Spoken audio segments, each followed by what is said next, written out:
¿Qué tal amigos? ¿Cómo les va? Un placer inmenso reencontrarnos en este 24 de julio del 2026 cuando son ya las 8 de la mañana con 23 minutos con nuestro saludo para toda la comunidad de Orovisión que está conectada en esta mañana. Un saludo cordial para nuestra invitada de hoy, la doctora Ana María Jaramillo, hoy como analista política y también para analizar jurídicamente esto de los candidatos confinados, a pesar de que ya hubo un pronunciamiento ayer del Consejo Nacional Electoral. Con ella vamos a analizar cuál es el destino de esos movimientos y partidos políticos que en los últimos días no van a poder participar en esta contienda electoral del 29 de noviembre del 2026 a propósito del movimiento Amigo, que lo que se ha escuchado y se espera algún otro partido y movimiento político también que corra la misma suerte. Pero antes, mi querida Ana María, un gusto tenerla con nosotros y aprovechar para saludar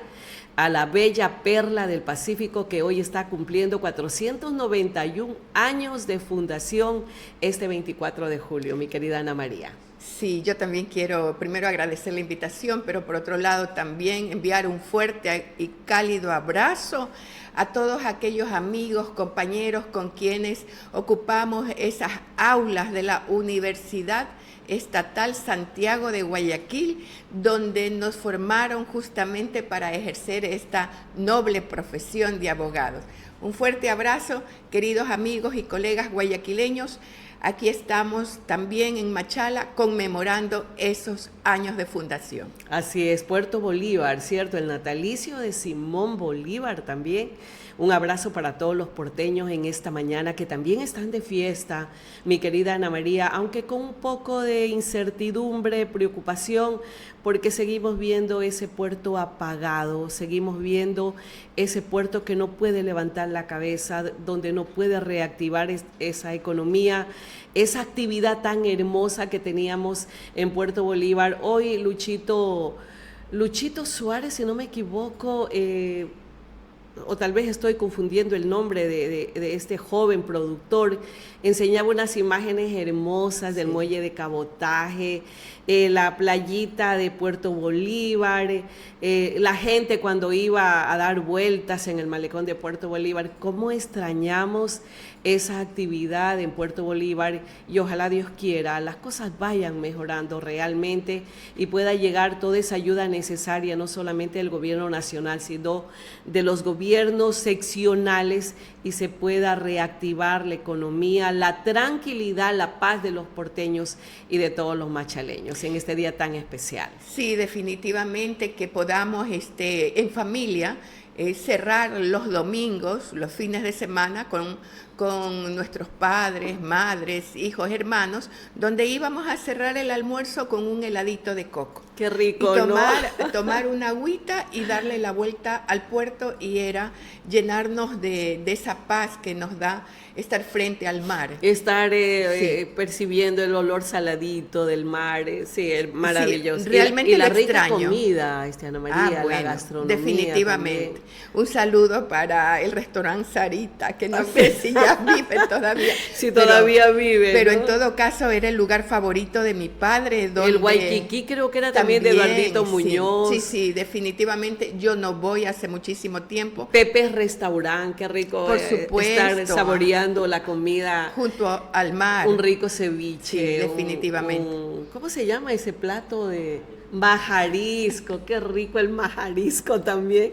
El meloso de concha. Bueno, la verdad que qué nostalgia que nos da hablar de eso y saber que hoy en día está totalmente confinada toda esa población tan maravillosa y totalmente muerta la actividad económica, la gastronomía en nuestro puerto de Puerto Bolívar, que hoy también está celebrando el natalicio de Simón Bolívar en este 24 de julio. Bien, amigos, un abrazo entonces para todos los guayaquileños nacidos y de corazón que están celebrando las festividades de los 491 años de fundación, y también para todos los porteños en este día tan especial. Deseándole que todas las mejores vibras del universo se confabulen y realmente logremos que Puerto Bolívar vuelva a ser el de antes, el que recibía y abrazaba a las familias orenses. Qué lindo, que ojalá Dios quiera que así sea. Ana María, ya entrando de lleno al motivo de esta convocatoria para esta entrevista el día de hoy, le doy la más cordial bienvenida. Ayer el Consejo Nacional Electoral se pronunció ya con respecto a todo esto que se había escuchado en las últimas horas de los candidatos confinados. Si bien es cierto, esta figura jurídica no existe en el Código de la Democracia, no obstante, se está considerando estos candidatos confinados por la situación que pasó en especial con el Movimiento Amigo y los precandidatos de la Revolución Ciudadana. Ha dicho el Consejo Nacional Electoral que ellos pueden ser candidatos en otros movimientos políticos y partidos políticos. ¿Qué tanto es posible esto en el escenario político en la provincia del Oro, mi estimada Ana María? Bueno, realmente este criterio de candidatos confinados era una narrativa que se estaba posesionando en el país, así como se había posesionado aquello de suspender, de proscribir a la RC y así también de proscribir a cualquier partido político que le diera cobijo para que sus líderes terciaran en este próximo evento electoral que está convocado para el 29 de noviembre. Entonces, como estas narrativas se fueron cumpliendo, se proscribió o se suspendió el partido Revolución Ciudadana, luego se preinscribieron los candidatos en la lista de Amigo, justamente se suspende nuevamente Amigo. Un día antes. Sí, pero de terminar las alianzas, ¿no? Sí, solamente quisiera hacer notar algo sumamente importante que la ciudadanía ya se ha de haber dado cuenta, que justamente el día viernes, a eso de las 5:30, era la audiencia en el Tribunal Electoral, donde se iba a discutir sobre un tema de violencia política en contra de Pavel Muñoz. Eso significaba que todo el movimiento estaba alerta, esa audiencia pendiente de que se pretendía la proscripción de un candidato importante como lo es Pavel Muñoz, el candidato a alcalde de Quito. Entonces se volca todo el interés a ese espacio, pero minutos más tarde, se notifica la suspensión de Amigo.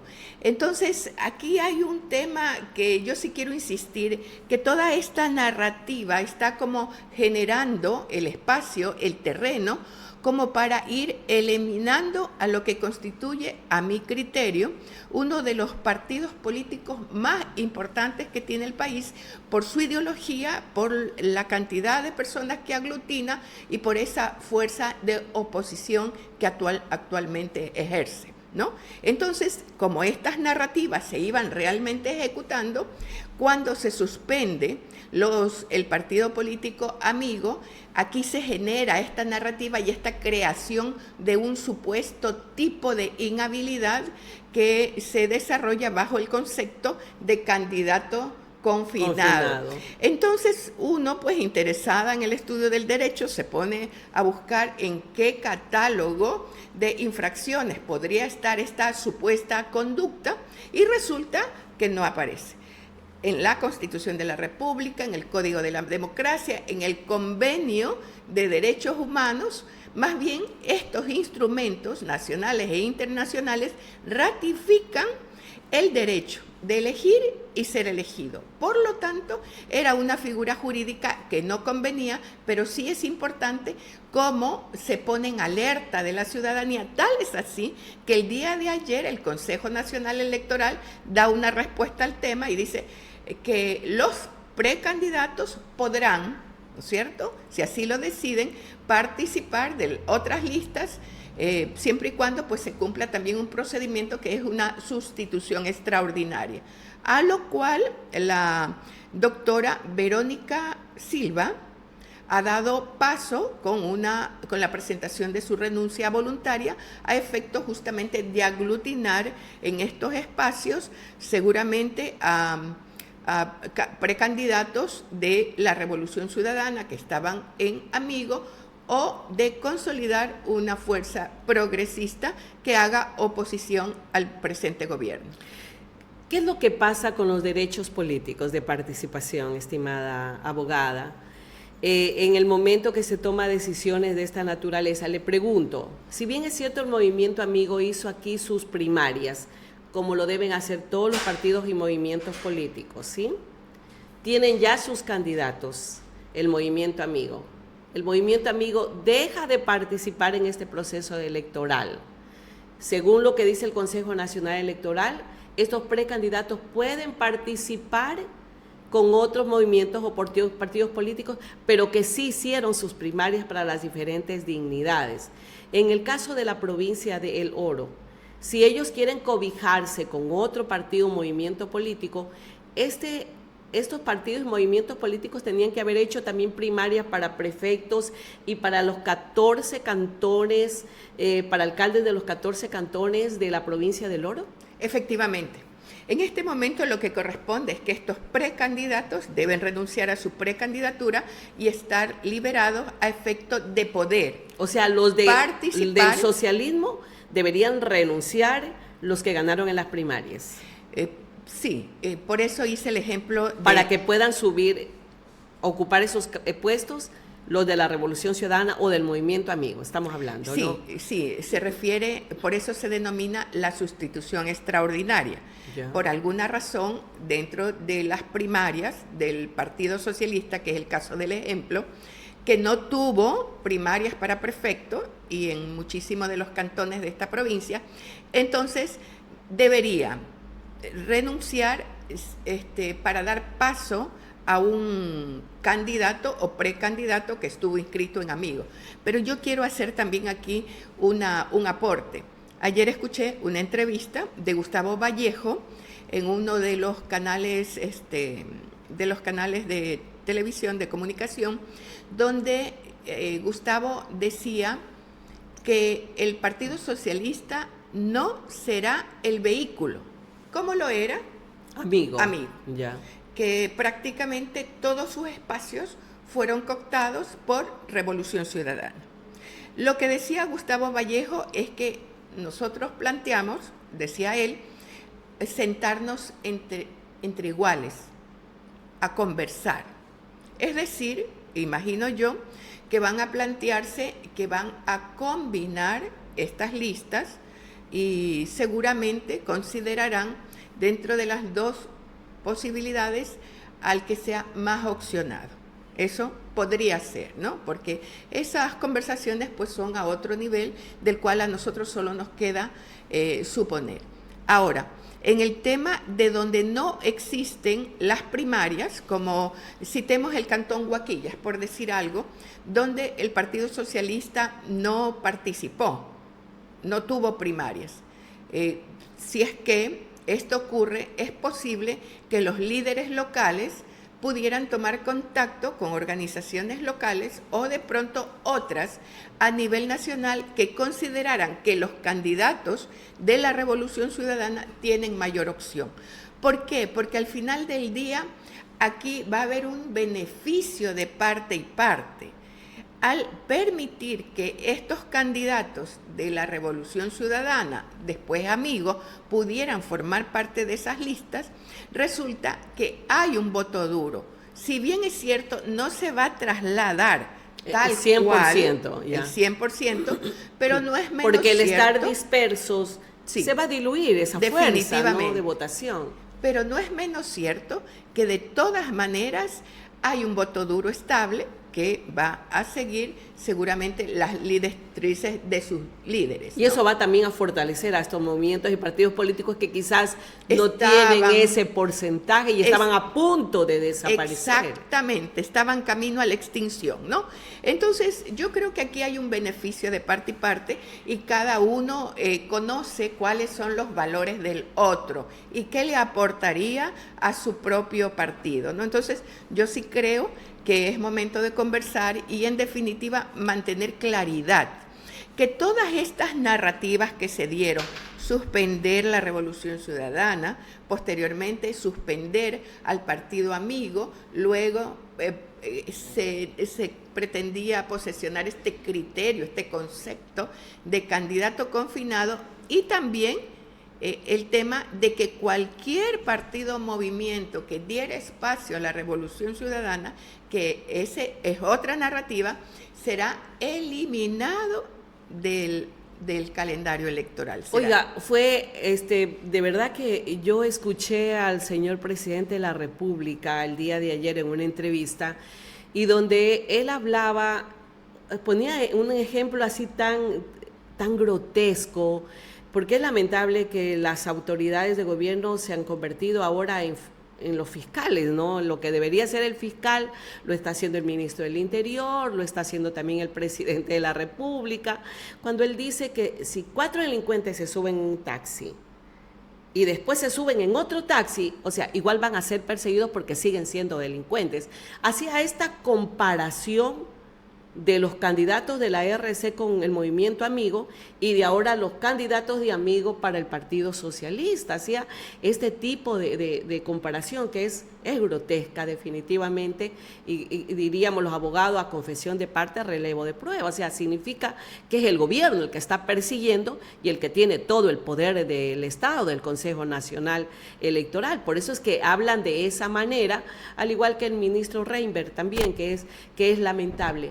Pero estamos olvidando un detalle súper importante, Ana María, y quisiera que usted nos esclarezca con tanta experiencia en conocimiento del derecho, de la Constitución que tiene, ¿qué valores, más que nada derechos fundamentales de esos precandidatos o candidatos se están vulnerando con el hecho de no permitirles ser candidatos en este proceso electoral? Bueno, si es que, o sea, no están permitiendo que estos candidatos lo hagan de manera regular.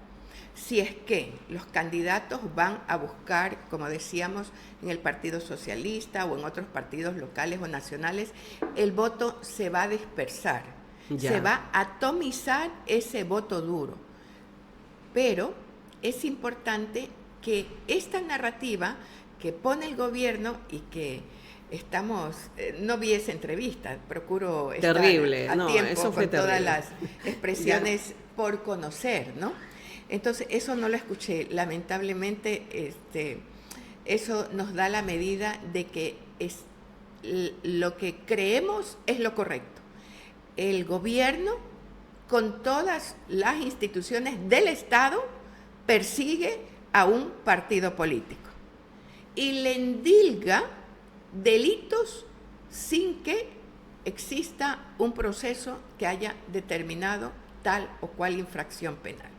Entonces, eso realmente es preocupante porque ¿qué va a pasar o qué es lo que pretende? Que los ciudadanos que forman parte de Revolución Ciudadana, de Amigo, mañana del Partido Socialista, no quieran participar en política y dejar hacer y dejar pasar lo que un gobernante a su criterio cree que es lo mejor. Porque se están vulnerando derechos como de la participación política que tenemos todos los ecuatorianos. Y tenemos nosotros... Y no solo eso, se está... la presunción de inocencia, ¿dónde queda, Ana María? Sí, pero yo creo que esta... Porque se lo está metiendo en el mismo saco a estos candidatos y también se les está diciendo delincuentes. Sí, efectivamente. Pero hay alcaldes presos. Lo que yo creo es que esta declaración del presidente lo que hace es justamente ratificar lo que creemos definitivamente, ¿no? Ahí está. Que se está allanando a confesión de parte, relevo de prueba. Quiere eliminar toda la oposición y lo que él hace es bueno, como por ejemplo intimidar candidatos de otros partidos políticos que tienen buen porcentaje o posibilidades de ser elegidos y traerlos para que salgan en sus listas. Bueno, pero pongámonos también en el otro lado. Pensemos como el ciudadano. Porque hemos escuchado, y tal vez usted, mi doctora querida, también conversa con mucha gente, cuando pasa todo esto, sí, ok, está sacando del camino todo lo que le estorba y más lo que tiene peso, pero ¿qué tanto rabo de paja tendrán estas autoridades? ¿Qué tan podrido, tan corrupto está el sistema? No solamente estamos hablando de gobiernos seccionales, alcaldías, prefecturas, todo el sistema institucional del Ecuador, del Estado, ¿qué tan dañado está para que definitivamente todos estén con miedo, nadie reacciona y el gobierno actúe de manera reservada la investigación, allanar, meter preso a quienes considera opositores o a quienes él ya los considera delincuentes? Bueno, en este caso yo lo que creo es que el presidente conoce y toda la institucionalidad del Estado la ha puesto a su servicio para poder establecer las debilidades o los errores de estos candidatos, de ser así, o de líderes locales que pudieran servirle a él, ¿no? Entonces, hoy escuchaba un ejemplo de un analista político y decía lo siguiente: si el presidente es capaz de sacar a esta persona de su partido con el que ha venido trabajando 10, 15, 20 años y hacer que deje su partido político y candidatizarlo en el otro partido, es que conoce alguna situación que podría estar, no sé, de pronto sus bienes, su patrimonio o su propia libertad en riesgo. Podría ser, ¿no? Pero, ¿qué es lo que yo he llegado a concluir de este tipo de maniobras? Es que el presidente Noboa se aprovecha de estas personas, como de Diana Atamaín, como de su propia ministra, Verónica Robo, que fue la ministra de Energía, a la cual le inició un proceso de un delito porque supuestamente había abierto las llaves de la represa y por eso nos quedamos sin energía. Y entonces tenemos a otra Verónica Abad, ¿no es cierto?, que fue su binomio y que la envió a un país en guerra. Tenemos a Goncalves, que era uno de los ministros de Energía y ahora pues está, no sé por dónde. Y bueno, un sinnúmero de personas de las cuales algo ha de conocer, las utiliza y luego las desecha. Y hoy esta mañana escuchaba en un ejemplo tan práctico, tan agrícola, digamos, cuando uno va ahí donde venden jugo de caña y se ve que meten la cañita ahí, le van dando la vuelta y bota el bagazo. Entonces, podría yo asumir que estas personas que le son útiles en un momento, porque de todas maneras él conoce alguna conducta que pudiera poner en riesgo el patrimonio o la libertad de esta persona, entonces, como él conoce, él los puede maniobrar a su antojo. Ya. Y eso... O sea, deberían tener cuidado quienes hoy ostentan llegar a una dignidad por el movimiento de oficialista. Que no son, deberían poner las barbas en remojo, ¿no? Sobre todo quienes no son parte de sus filas, porque no son sus amigos. En su momento son sus opositores. Y hoy los utiliza. Y hoy los utiliza, los aprovecha y los bota como el bagazo. Y eso si es que los deja libres. Y si no, esperemos a ver el escenario. Entonces, a veces, dentro de los partidos políticos, al ver todo este escenario, algunos partidos, se me ocurre, dirán, bueno, eso le pasa a él, pero ese espacio que deja él, ahí va a haber votos para mí. De pronto, podrían pensar, ¿no es cierto? Pero lo que ocurre es que si eliminan, o suspenden, proscriben al partido político más grande del país, que aglutina por ideales, por convicción a un gran número de personas y de votos, si eso llegara a ocurrir, pensar que esos votos se van a repetir, tal vez en primera instancia, pero al final del día, si estos otros partidos son más débiles, tienen menor fortaleza que aquel, va a ser más fácil eliminarlos, ¿no? Pero en todo caso, la situación que estamos viviendo es sumamente delicada. Delicada. ¿Qué importancia tiene el principio de seguridad jurídica en este debate, mi querida doctora? yo quiero hablar de la seguridad jurídica, sobre todo en estas denuncias anónimas que ocurrieron primero contra la RC, posteriormente contra Amigo, y que son reservadas. Como decía Gustavo Vallejo ayer, tal vez haya otra denuncia reservada y otro informe de la UAFE reservado para el Partido Socialista. Pero él decía... O sea, eso podría pasar también, ¿no? No, Gustavo Vallejo no dejaba de considerarlo como una posibilidad. Y tal es así que concluyó su entrevista diciendo: no podemos estar tranquilos ni siquiera el día de las elecciones, porque ese mismo día podrían proscribir un candidato a un partido, porque tienen todo el poder para hacerlo y lo han venido haciendo. Entonces yo quiero venir al inicio, cuando hablaba de las denuncias anónimas, donde se instrumentaliza a la Fiscalía General del Estado. Si bien es cierto, existe esta posibilidad, creo que es el artículo 374, numeral 3, que habla de la posibilidad de suspender a un partido político si es que tuviera algún proceso de indagación por efectos de manejo de recursos mal habidos, irregulares. Sí, tiene un tipo específico esta conducta, entonces sí lo pueden suspender. Pero lo que a nosotros o a la ciudadanía... Pero al partido político, no a las personas. Correcto, pero lo que a nosotros debería sorprendernos es, como dicen los jóvenes, story time, la historia del tiempo. ¿En qué momento se dieron estas denuncias, supuestas denuncias, confidencialísimas, que ni siquiera los investigados pueden conocerlas? Y donde participa también otra institución, que es la UAFE, que confidencialmente le envía la información a Fiscalía para que confidencialmente tramite una supuesta indagación y solicite la suspensión al Tribunal Contencioso Electoral, quien a su vez le dispone al Consejo Nacional la suspensión, como ocurrió. Y en el caso de Amigo querían ir más allá. Entonces lo que querían hacer es que, a cuenta de la suspensión de Amigo, pretendían evitar y cerrar las puertas para que estos precandidatos renuncien y pudieran inscribirse en otras listas.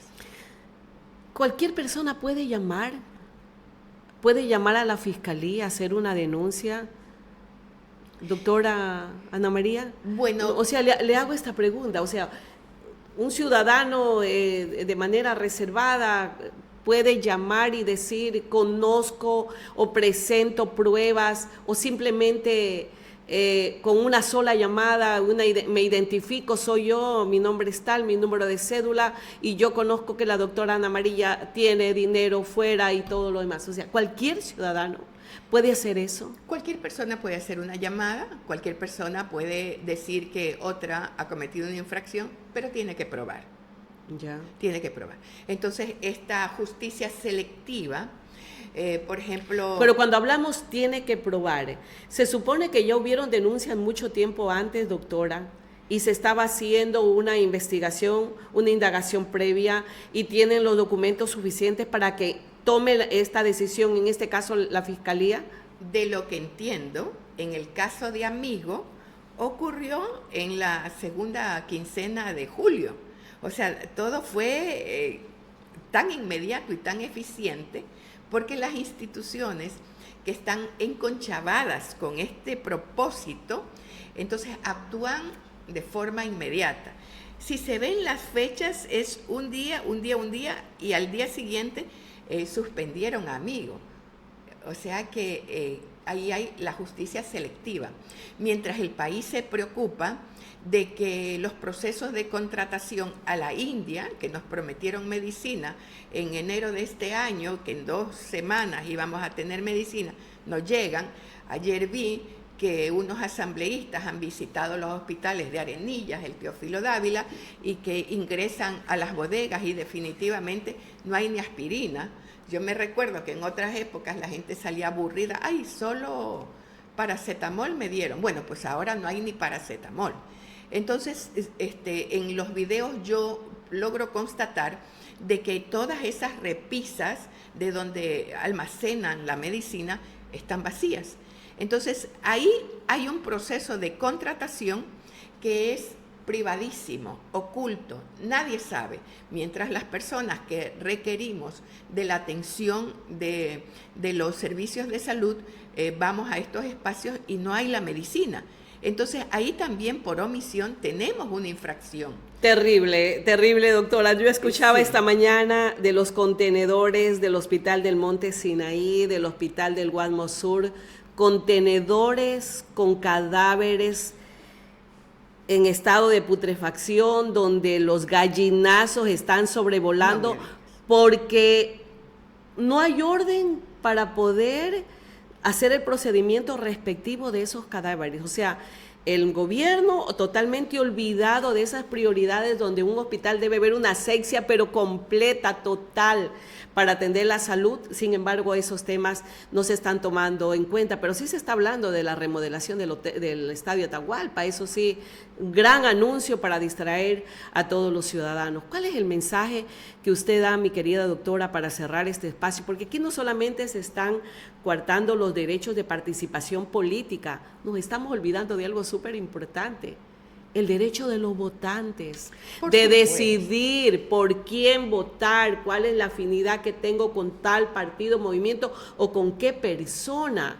O sea, aparte de dispersar a los candidatos, que tal vez algunos que salieron de primarias no van a poder candidatizarse porque no van a encontrar el vehículo que los traslade ese proceso de elecciones, nos estamos olvidando de lo más importante: el votante. Definitivamente. Nos están quitando el derecho a decidir por quién votar y nos quieren dejar simplemente las opciones que considere el gobierno de turno.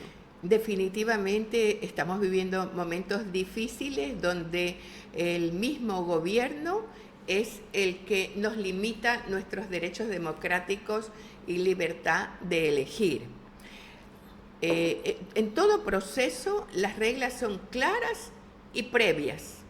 No pueden haber reglas intermedias, sino que cuando corres dentro de un proceso de elección ya estuvieron preestablecidas.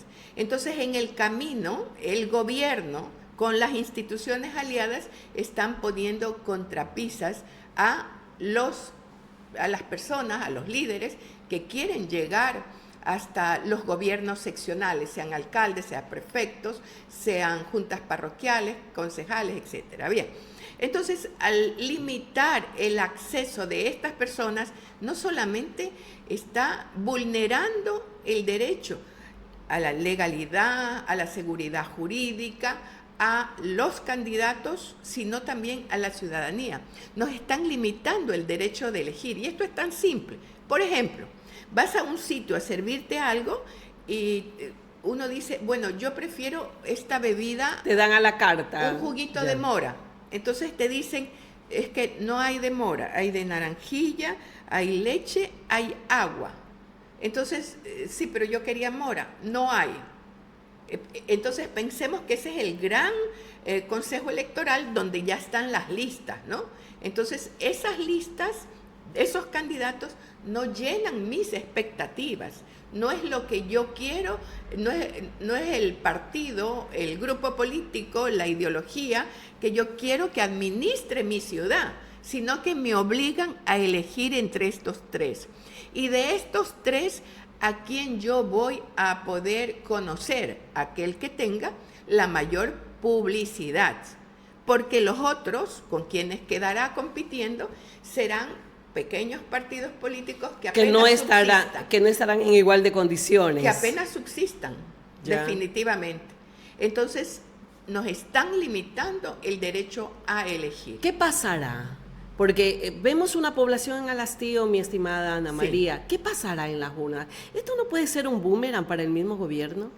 Bueno, de lo que está preparando, lo que está cocinando. Definitivamente escuchaba que el presidente está bien informado. Cuando hablábamos de estas personas que, como se dice comúnmente, podrían tener rabo de paja, ¿no es cierto? Entonces los convierte primero en sus aliados, ¿verdad? Ya hablamos de eso, luego los desecha. Muy bien. ¿Qué pasará en el futuro?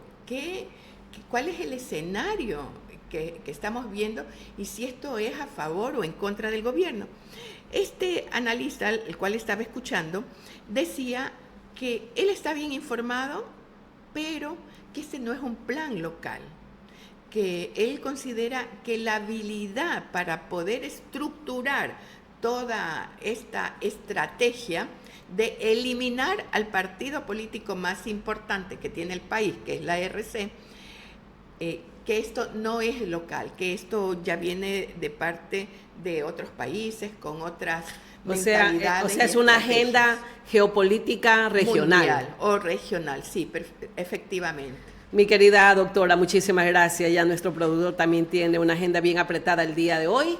Nosotros nos despedimos el día de hoy, mi querida doctora, gracias por acompañarla y no se pierda, por favor. Yo creo que usted debería estar más seguido acá en Orovisión. Hacemos una buena dupla. Muchas gracias. Yo quiero aprovechar, como siempre, enviar un fuerte abrazo a mis compañeras de Es Tiempo de Mujeres, sobre todo a mis compañeras que están en Puerto Bolívar.